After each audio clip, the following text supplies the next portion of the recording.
The just inhibition and firing, like power push off. Okay. Just because there's a lot of inflammation and the pain level wasn't too bad, unless I did certain things. But like I said, it wasn't on anything I couldn't play with.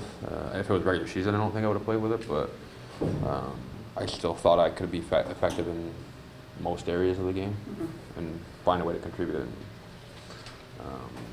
But there's some limitations.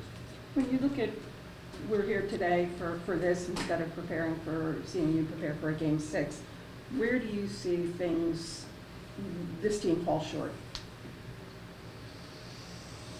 You know, it's so fresh still. It's hard to really pinpoint one thing or another. But as just looking back at probably more so in the playoffs, I mean, I wasn't happy with my production on the offensive side of things. I think I could definitely contribute more than I did. And I mean, if you talk, me and Kopi had this talk, both of me and him probably struggled from a statistical standpoint. And that's frustrating for players that want to be difference makers, and I think Kopi and myself are definitely those types of players. But from a team-wide standpoint, I thought we did a lot of good things. I mean, it was a battle. It was very difficult to grind it out. I mean, we put ourselves in holes. I think that's probably the key for us to focus on going forward and learn from it. Is we have the ability to dig out of holes, but it's probably much easier if we don't put ourselves down 2-0 against St. Louis and down 2-0 in Game 4 against St. Louis. And the same story over and over again. You saw it in the last game in Chicago when we had to come back down 3-1, down 2-0, 5 minutes in the game. And we're definitely capable, and the resilience there is in the group. But you've also seen us get off to good starts, and the game's never in question. So I think that's probably the one thing in particular to the playoffs, is not digging ourselves a hole. Knowing that you were injured and so many other guys, Justin Williams and everything, it seems to me Darryl did a pretty good job of getting this far even, getting you guys this far even with, I mean, last year, again, it's inevitable you compare to last year, everybody was healthy, everything clicked, everything fell into place, things were not clicking, you were getting into these holes this time. It seems to me Darryl did a pretty good job with you guys, and you guys responding to him to even get this far. Yeah, I mean, Darryl's a very emotional, personal coach. Sometimes, yeah, he gets you and says stuff that pisses you off, but at the same time, it's a motivating factor. He's very good at pushing the right buttons at the right time, and I think our team has responded incredibly well to how he coaches since he came in. I mean, if you look at when he came in, I mean, we were in a tough spot then too. And I think also, you look at the type of players we have in the room, that goes a long way.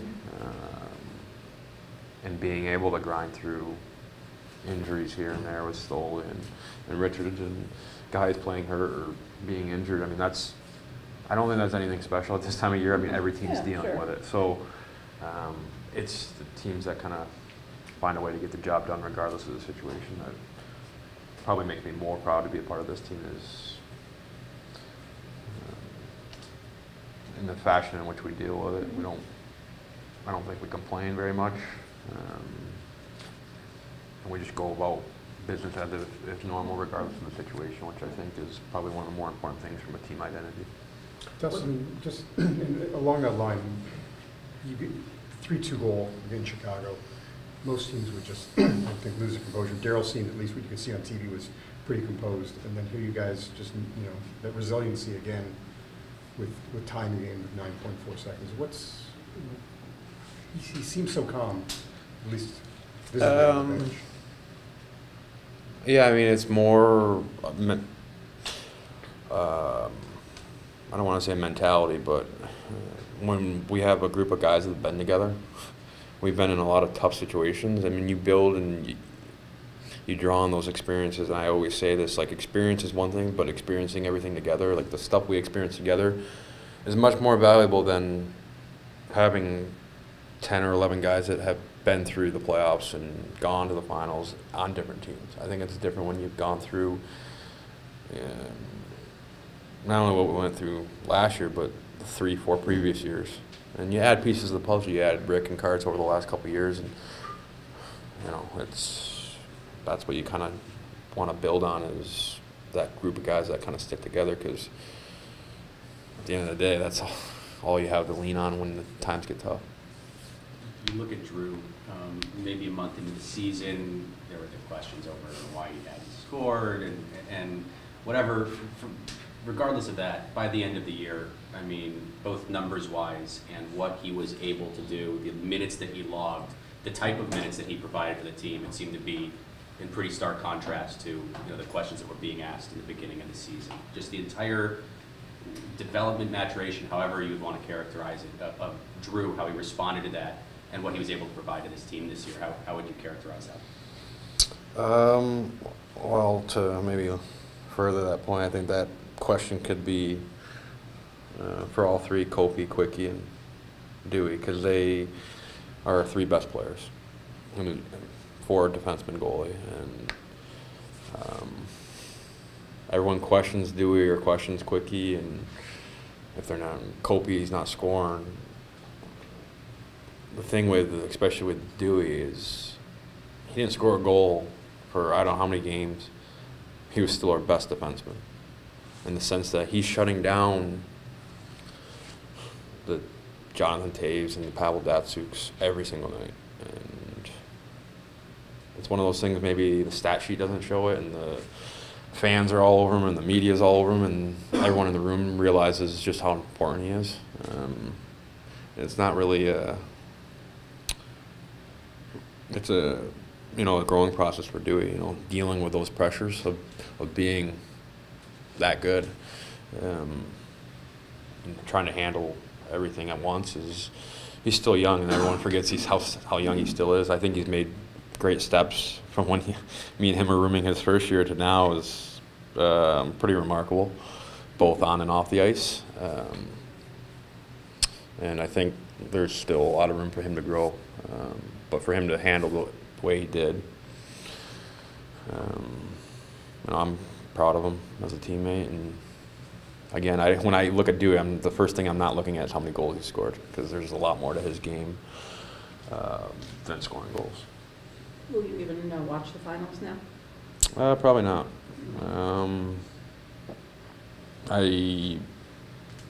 Before I didn't watch them. I might have the game on in the background, but I'm not going to sit down and make an event of it.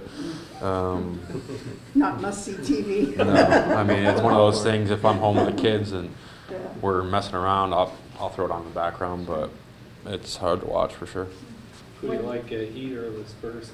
I think the Heat's going to win. You watch a little of that? I'll watch that because it has No emotional attachments no emotional there. attachment. Yeah. Dustin, earlier in the class, you talked about the way you guys won last year compared to how things are going this year. So, on experience, what do you take away from the way things happened this year compared to last year? What it takes to win. I mean, every year is different, and I think we learned to deal with adversity and tough times, and that's stuff we can go, use going forward as a group, and it kind of goes back to that whole experiencing things together. And then the other thing you take away is how you feel yesterday, how you feel today. That stays with you as a player who wants to win every year. I mean, the feeling of losing actually in a reverse kind of way sucks more than as great as winning is.